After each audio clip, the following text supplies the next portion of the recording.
Hati-hati dengan apa yang kita ucapkan kepada orang lain, karena semua pasti tahu membedakan mana kata-kata yang sopan dan mana kata-kata yang tidak sopan.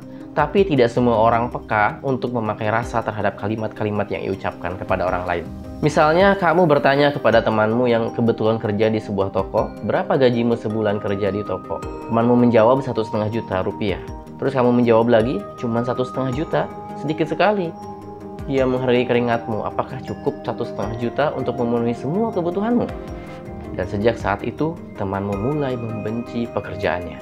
Lalu dia meminta kenaikan gaji kepada pemilik toko, dan pemilik toko itu nggak setuju. Akhirnya, dia dipecat dan sekarang dia jadi pengangguran. Di mana sumber masalahnya? Sumber masalahnya adalah omonganmu.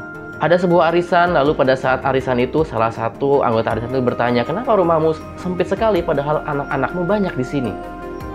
Lalu sejak omongan itu keluar, rumah yang tadinya lapang terasa sempit. Dan mulailah mereka itu terbelit hutang karena mulai mencoba membeli rumah yang lebih besar dengan cara kredit di bank. Di mana sumber masalahnya? Masalahnya adalah omonganmu. Ada saudara laki-laki bertanya pada kunjungan seminggu setelah adiknya melahirkan. Dia bertanya, hadiah apa yang sudah suamimu kasih terhadap kamu? Pada saat kamu melahirkan, adik perempuannya menjawab, gak ada. Loh, kok nggak ada? Kamu berhak loh untuk mendapatkan hadiah. Aku bahkan sering memberikan hadiah kepada istriku, walaupun tanpa alasan yang istimewa. Sejak siang itu, ketika suaminya pulang dari kantor, dia menemukan istrinya cemberut di rumah, lalu terlibat pertengkaran, dan sebulan kemudian suami istri tersebut terjadi perceraian. Di mana sumber masalahnya? Masalahnya adalah kalimat sederhana yang diucapkan saudara laki-laki kepada adik perempuannya. Seorang kakek, berapa kali anak kakek itu mengunjungi kakek dalam sebulan? Si kakek menjawab, sebulan sekali.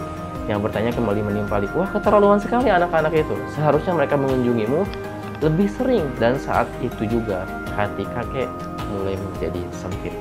Awalnya tadinya ia amat rela terhadap anaknya, dia jadi lebih sering menangis dan kondisi kesehatannya menjadi menurun. Kira-kira apa? Untungnya mempertanyakan pertanyaan-pertanyaan di atas.